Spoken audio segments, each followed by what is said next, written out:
안녕하세요. H성형외과 백정환입니다. 오늘 설명드릴 내용은 광대 재수술 또는 재건 수술에서 많은 한계점들이 사실은 있는데요. 그런 부분들을 좀 극복해보는 어떤 새로운 수술 방법에 대해서 설명드리고자 합니다. 먼저 보여드릴 사진은 이전에 제가 상담했던 환자들 사진들인데요. 이쪽 환자분 사진을 보시면 왼쪽 광대에서 이 광대 갭이 이제 뼈가 부족한 부분이죠. 이런 부분이 있어서 피부로 드러나는 경우입니다. 하지만 이 경우에 광대 재수술을 할 경우에는 이 부위로 이동을 해야 되는데, 그러면 또 아치 부위가 뼈가 모자라서 비게 되죠. 또 고개를 들어 봤을 때는 이렇게 아치 부위의 돌출이, 즉 옆광대라고 흔히 말하는 부위가 돌출이 남아 있어서 재절골을 했을 때 이 부분이 또 뒷광대가 튀어나온 어떤 계단 현상처럼 만져지는 경우가 수술 후에 환자분들이 또 불편해하시는 내용이 되죠. 광대 재수술이냐 광대 재건 수술이냐를 결정함에 있어서 가장 중요한 포인트는 이 남아있는 광대활의 골 절편의 길이와 볼륨인데요. 이 경우는 길이가 조금 모자르고 볼륨은 뭐 그럭저럭 유지되고 있죠. 하지만 이쪽 부분에 결손된 뼈의 양이 있기 때문에 완전한 광대활의 그 연속성을 회복하기 위해서는 뼈이식이나 또는 이 빈 뼈, 모자란 뼈를 보충해주기 위한 어떤 조작이 필요하게 되겠죠. 하지만 지금 상황에서는 마땅하게 이 상황을 메꿔줄 수 있는 보형물이 없었죠. 또 간단하게 여기를 메꿔주는 거로 만족하기에는 이쪽 재절골을 또 해야 되고, 그러면 이쪽 뼈 모양이 바뀌기 때문에 이런 결손 부위의 보형물을 디자인하는데 한계가 있는 것이 사실이었습니다. 그러면 재절골을 함과 동시에 결손 부위를 메꿀 수 있는 어떤 방법이 없을까 고민이 되었던 것이죠.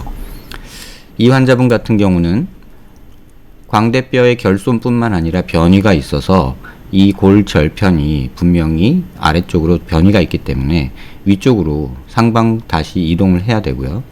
이 점이 이 점으로 이동을 해서 올라가면 이 부분에 골이 부족한 현상, 뼈가 부족한 현상이 발생하기 때문에 어떤 식으로든 뼈 이식이든 무엇이든 이제 채워져야 되는 상황이죠.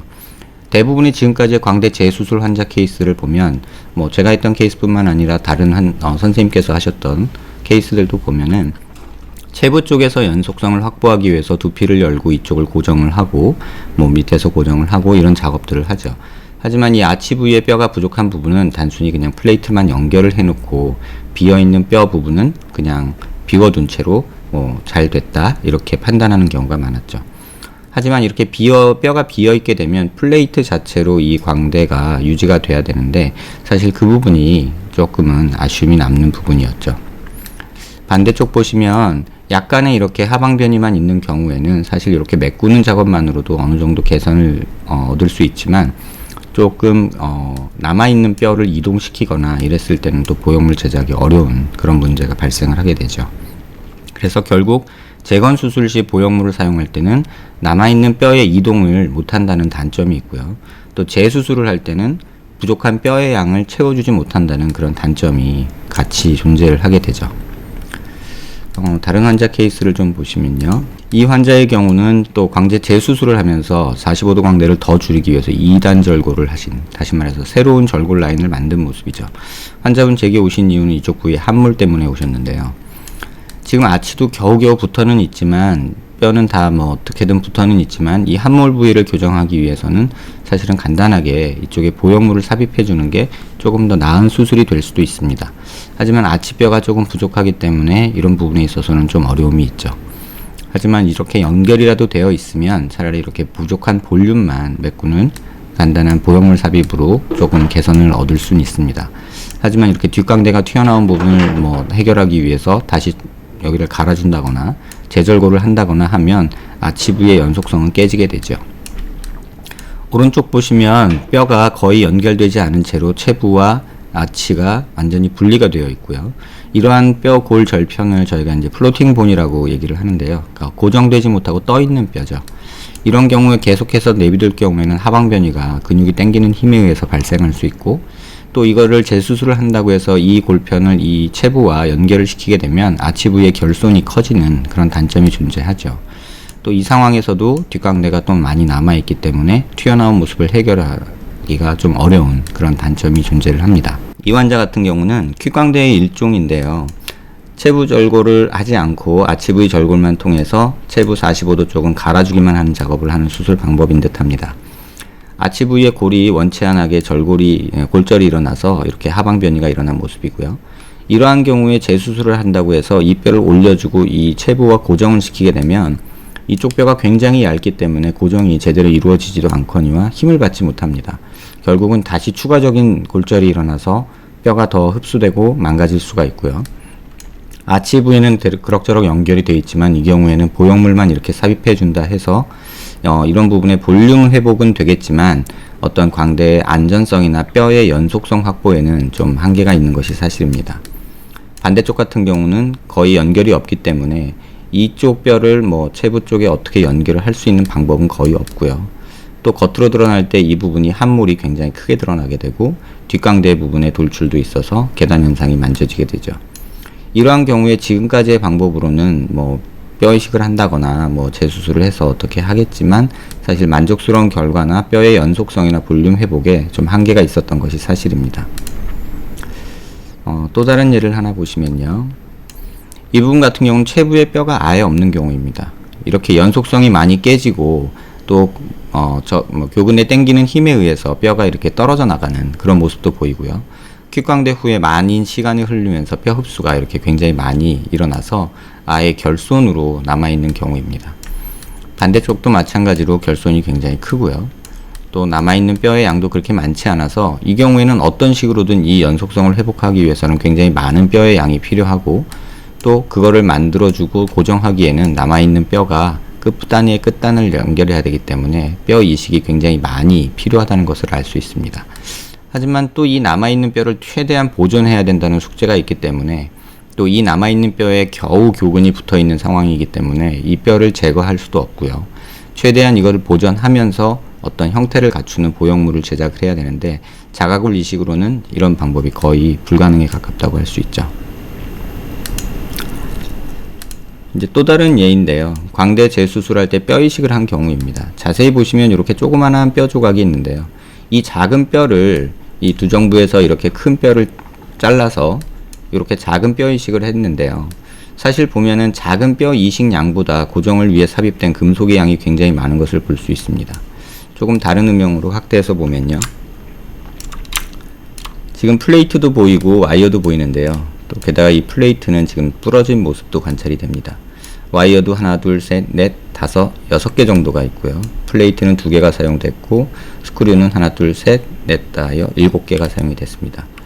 사실 이러한 수술에 대해서 개인적으로는 조금 말이 안 되지 않나 라는 생각을 갖고 있습니다. 그 이유는 삽입된 뼈 이식이 필요해서 뼈 삽입을 했으나 그거를 고정하기 위해서 삽입된 금속량이 오히려 뼈의 양보다 많습니다. 이 경우는 주객이 전도된 경우라고 생각을 합니다. 뼈 이식을 위해서 고정을 했는데 고정된 뼈 이식 양보다 고정을 위해 삽입된 금속량이 많은 경우거든요.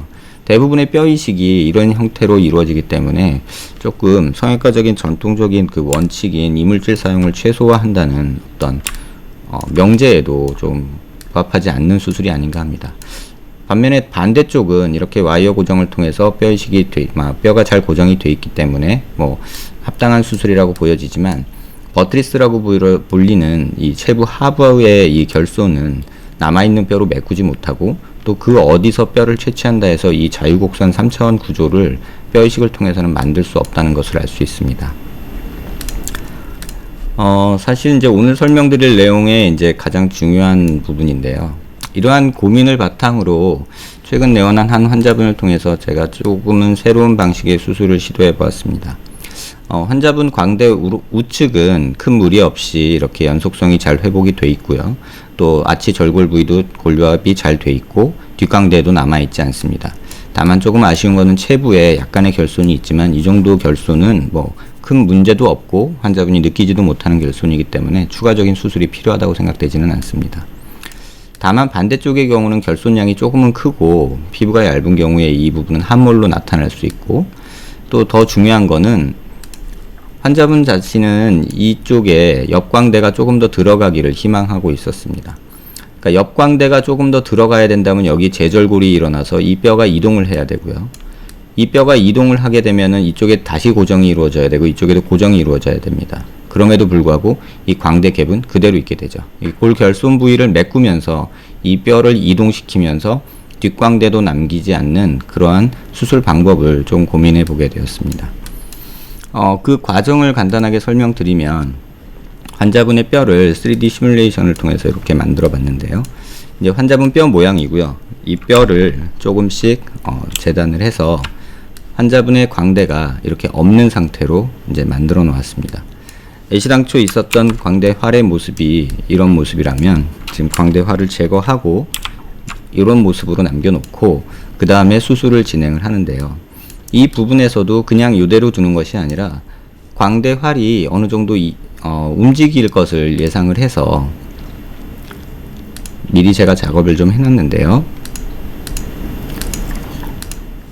이런 식으로 노랗게 보이는 모습으로 이 골절편을 절골을 이쪽에서 하고 이쪽에서 해서 이런 식으로 광대를 안쪽으로 줄이는 작업을 미리 컴퓨터 시뮬레이션을 통해서 시행하게 됩니다. 이렇게 시행된 뼈 상태에서 뒷광대가 없게 하기 위해서 뒷광대를 또 갈아주고요. 그래서 이렇게 갈아서 잘라준 광대 모습을 이제 미리 컴퓨터로 작업을 해놨습니다. 그래서 최종적으로는 뒷광대 잘린 부분까지 포함해서 최종적으로는 이런 모양의 뼈 모양을 만들고 싶은데, 이렇게 됐을 때 이쪽 뼈를 고정하고 이 결손 부위를 메꾸고 또 이쪽 부분도 고정할 수 있는 어떤 그러한 보형물이 필요해지게 됐죠. 하지만 이런 보형물은 기존의 플레이트를 사용할 때는 일자로 길게밖에 사용할 수가 없는데, 이런 결손 부위를 동시에 메꾸면서 만들 수 있는 보형물을 디자인해서 현재 같이 이런 모습으로 디자인을 했습니다. 이 모습은 앞에 있는 광대 체부와 광대활을 고정하는 구멍들이고요. 또는 이것은 이제 광대활과 아치를 고정하는 부분이고, 이렇게 삭제된 뼈에 고정이 될 수 있도록 플레이트 디자인, 다시 말하면 플레이트와 보형물, 임플란트가 함께 존재하는 그런 디자인인데요. 이쪽 부분의 결손 부위도 이렇게 메꿀 수 있는 그런 보형물 디자인이 되었습니다. 그냥 개인적으로는 이런 이름을 그냥 임플란트와 플레이트라는 개념을 합쳐서 그냥 임플레이트라고 좀 부르려고 하는데요. 이러한 디자인을 통해서 수술이 된다면 기존의 광대 재수술 또는 재건 수술에서 한계처럼 작용했던 부분에 대해서 조금 더 완벽한 해법이 되지 않을까, 이런 생각을 하고 있습니다. 이렇게 만들어진 STL 파일, 3차원 입체 파일을 가지고 환자의 모습을 이렇게 디자인을 하게 됩니다. 그래서 뼈를 이동시키고 또 뼈를 삭제를 하고 그 위에 그 형태에 맞는 보형물 디자인을 현재와 같이 이렇게 하게 되고요. 이렇게 보형물 디자인을 여러 측면에서 여러 각도에서 이렇게 검증을 한 후에 이 보형물을 인체에 삽입이 가능한 티타늄 재료로 출력할 계획이기 때문에 이렇게 조금 더 조직 친화도가 좋은 티타늄 메쉬 형태로 이렇게 포로스한 구조로, 구멍이 많은 다공성 구조로 출력을 하게 됩니다. 그래서 이런 식으로 최종 디자인된 모습을 가지고 이제 3차원 프린터로 출력을 하게 되고요. 이렇게 볼륨을 주는 부분과 연결된 부분, 그 다음에 스크류 고정을 위해서 삽입된 홀까지도 완벽히 디자인을 해서 수술에 임하게 됩니다. 지금 보여드리는 이미지는 수술 후의 모습과 수술 계획의 모습을 한번 같이 보는 모습입니다. 워낙에 있던 뼈의 모습과 또 이동된 다시 재절골돼서 옆광대를 줄인 이런 뼈의 모습, 노란색이고요. 그 다음에 삽입된 임플레이트의 모습이 디자인된 모습이고요. 이쪽 면은 수술 후의 모습입니다. 임플레이트와 뼈가 수술 전과 거의 비슷하게 삽입이 되어 있는 모습을 볼 수 있고요. 뒷광대 단차 없이 이렇게 매끈하게 또 수술 계획대로 수술이 된 모습을 확인할 수 있습니다. 옆에서 봐도 위에서 봐도 이 모습에서 특별한 단차 없이 수술 계획대로 이렇게 함몰 부위마저 메꿔진 모습이 관찰이 됩니다. 수술 전 모습하고 좀 비교를 해보면요.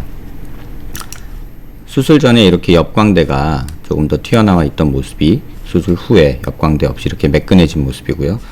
흔히들 말하면 광대 숙소술 후에 이렇게 남는 뒷광대 모습도 거의 없게 이렇게 매끈하게, 반대쪽과 유사하게 매끈하게 이렇게 만들어진 모습을 볼 수 있습니다. 이 케이스를 통해서 여러분께 드리고 싶은 말씀은 광대 재건 또는 광대 재수술 이 두 가지를 한꺼번에 해결할 수 있는 방법으로 보형물과 또 플레이트, 고정을 위한 플레이트가 함께 디자인된 임플레이트라는 어떤 개념으로 접근하면 광대 재수술 또는 재건, 복원 수술에 조금 새로운 수술 방법이긴 하지만 굉장히 많은 이점이 있지 않을까 생각이 됩니다. 광대 재수술이나 복원 수술 또는 재건 수술에 대해서 여러 두려움들이 있고 많은 혼돈이 있으신 것으로 압니다. 이에 대한 내용은 전에 포스팅 했던 내용 참고하시고요. 오늘 설명드린 임플레이트라는 어떤 수술 방법이 조금 이러한 고민에 좀 도움이 되는 내용이 되길 희망합니다. 감사합니다.